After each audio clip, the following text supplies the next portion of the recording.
हाय, स्वागत है आप सभी का द इंडियन पाठशाला में। तो आज हम लोग जिस टॉपिक के बारे में बात करने जा रहे हैं वो है विडो रीमैरिज एक्ट, विधवा पुनर्विवाह।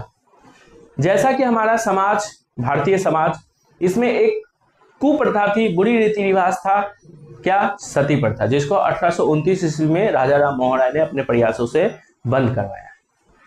उसी प्रकार की एक कुप्रथा थी विधवा। ठीक है, विधवा लोगों का जीवन जो था बहुत ही दर्दनाक होता था। जिस औरत का पति जो होता था वो मर जाता था, उसके पास दो ऑप्शन होते थे। एक, उनको सती कर, ऑप्शन क्या बोलो, एक जबरदस्ती किसी को सती कर दिया जाता था। जो औरतें जबरदस्ती सती नहीं होती थी उनको विधवा वाला जीवन व्यतीत करना पड़ता था। विधवा वाला जीवन का बहुत ही दर्दनाक होता था। ठीक है, तो विधवा लोग के साथ क्या होता था? विधवा लोग का सिर मुड़वा दिया जाता था, सफेद कपड़ा पहना दिया जाता था, घर से अलग थलग दूर एक कुटिया में रहने दिया जाता था, कोई मसाला वाला खाना खा नहीं पाती थी। ऐसा जीवन था विधवा लोगों का। तो बहुत ही था, कोई पूजा पाठ रीति रिवाज शुभ कार्य में वो शामिल नहीं होने दिया जाता था उनको। क्योंकि उनको अशुभ माना जाता था। बोला ना, पति परमेश्वर है, इसका पति मर गया, इसका परमेश्वर मर गया, ये तो अशुभ हो गए, तुम जिंदा रह के क्या करोगी? जबरदस्ती लोग उसको सती कर देते थे, या फिर अगर जिंदा भी रहोगे तो जाओ विधवा वाला विधवा वाला जीवन जियो। तो ये औरतों के लिए बड़ा ही दर्दनाक होता है। इसमें औरतों की क्या गलती? अगर उनका पति मर गया या उनका पति का देहांत हो गया तो इसमें उन औरतों का क्या गलती? उनको ऐसा क्यों जीवन दिया जाए? ठीक है, अगर किसी का पति मर जाता है तो औरत का ऐसा नहीं हो जाता, लेकिन अगर किसी का पत्नी मर जाता है तो पुरुष तो उस समय क्या करता है, अभी भी होता है, पुरुष क्या करता है, शादी वादी कर लेता है। ठीक है, तो औरतों के साथ ऐसा भेदभाव क्यों? ठीक है, तो इसी को देखा ईश्वर चंद्र विद्यासागर ने, और इन्होंने क्या किया, विधवा पुनर्विवाह कानून बनाया कि विधवा लोगों का हम दोबारा शादी करवा सकेंगे, ऐसा आप कानून बनाया। और अंग्रेजी सरकार ने क्या किया, ऐसा कानून बनाया 1856 ईस्वी में। इसी के बारे में थोड़ा सा हम लोग समझते हैं। ठीक है, विधवा पुनर्विवाह से पहले विधवाओं का जीवन कैसा होता था?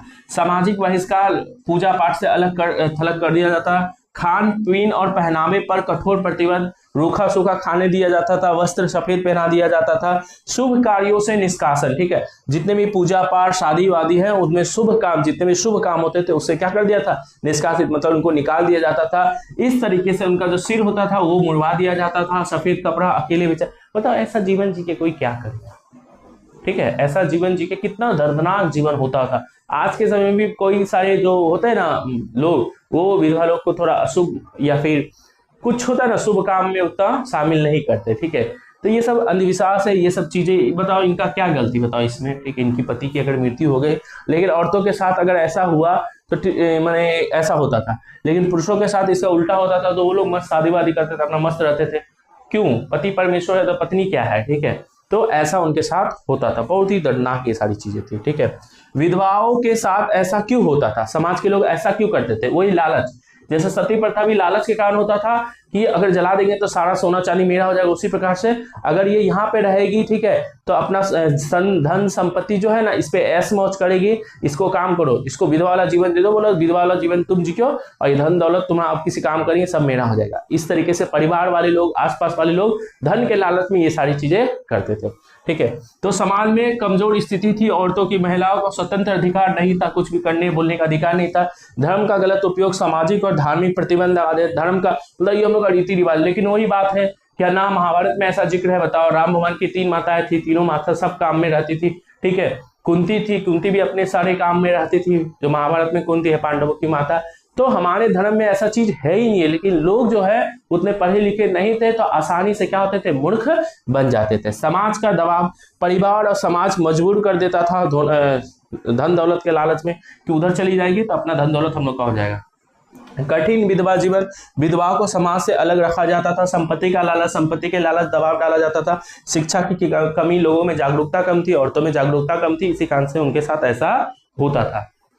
ईश्वर चंद्र विद्यासागर का योगदान, विधवा पुनर्विवाह को बढ़ावा दिया कि विधवा लोगों का हम क्या करेंगे, दोबारा से शादी करवाएंगे। सामाजिक सुधार, कुरीतियों के खिलाफ आवाज उठाई, समाज में जितनी भी कुरीति रीति रिवाज थे उनके खिलाफ आवाज उठाया। कानून का निर्माण किया, 1856 में विधवा पुनर्विवाह अधिनियम लाने में योगदान निभाया। शिक्षा का प्रसार, औरतों को उनका अधिकार तब मिलेगा जब वो पढ़ी लिखी होगी। इसी कारण से उन्होंने क्या किया, बंगाल में कई सारे स्कूलों की स्थापना की, लड़कियों को शिक्षा उच्छा देने का काम करवाया। कानून निर्माण 1856 ईस्वी का विधवा पुनर्विवाह अधिनियम लाने में बहुत बड़ा योगदान था। ठीक है, सरल शिक्षा प्रणाली, बंगाली भाषा और शिक्षा को सरल किया। ठीक है, बांग्ला भाषा में रिफॉर्म लाया बहुत सारा। ठीक है, बांग्ला एजुकेशन सिस्टम में बहुत ज्यादा रिफॉर्म लाया, बदलाव लाया, जिसके कारण से क्या हुआ, औरतें या महिलाएं आसानी से पढ़ सके, बच्चियां आसानी से पढ़ सके और अपने अधिकारों की मांग कर सके। ठीक है, तो ईश्वर चंद्र विद्यासागर के योगदान को तो भुलाया नहीं जा सकता, बड़े ही अच्छे होते हैं। आज के समय में लोग डाउन टू अर्थ, ऐसे इनकी कहानी भी तुम लोग पढ़ा होगा, एक सिक्का वाला, कॉइन वाला, जो पढ़ा है बताना मेरे को। ठीक है, नहीं पढ़ा तो कोई बात नहीं। विधवा पुनर्विवाह कानून किसने बनाया था? ठीक है, ईश्वर चंद्र विद्यासागर ने आवाज उठाया, लोगों को समझाने का काम किया, लेकिन वो तो आवाज ही उठा सकते हैं, सरकार तो है नहीं ना। अगर हम आज आवाज उठाए तो क्या हम कानून बनाएंगे? कानून तो सरकार ही बनाए। तो उस समय सरकार में कौन थे? आपके अंग्रेज लोग थे। लॉर्ड कैनिंग ने 1856 में विधवा पुनर्विवाह लागू किया। वही लॉर्ड कैनिंग जिसके रहते 1857 में क्या हुआ था, 1857 की सिपाही विद्रोह या फिर महाविद्रोह या स्वतंत्रता की प्रथम लड़ाई, झांसी की रानी लक्ष्मीबाई वाला युद्ध हुआ था। ठीक है, वही एक साल पहले लॉर्ड कैनिंग ने क्या किया था, 1856 में विधवा पुनर्विवाह कानून लाया था कि विधवा लोग क्या कर सकेंगे, पुनर्विवाह, दोबारा शादी करने का कानून। अगर कोई लोग, पहले नहीं होता था, पहले आइदर सती हो जाओ, सती तो इस समय तक बंद हो गया था, 1829 में ही बंद हो गया था, तो एक ही ऑप्शन बचता था उनके पास, क्या, विधवा वाला जीवन जियो, और कैसा जीवन होता है तुमको बता दिए।